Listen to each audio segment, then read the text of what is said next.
كيف تعصي الله عز وجل وأنت في ملكه ونعمه واصلة إليك وهو يعفو عنك ويصفح ويحلم ويمهل ويدعوك للتوبة ويعدك بالمغفرة.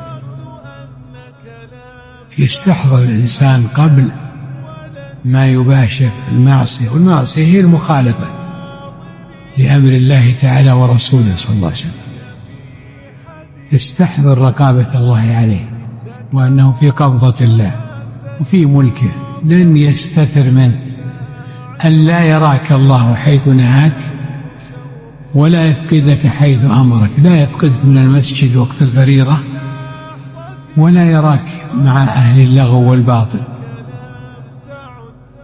فلا يراك الله حيث نهاك ولا يفقدك حيث أمرك. هذه هي التقوى.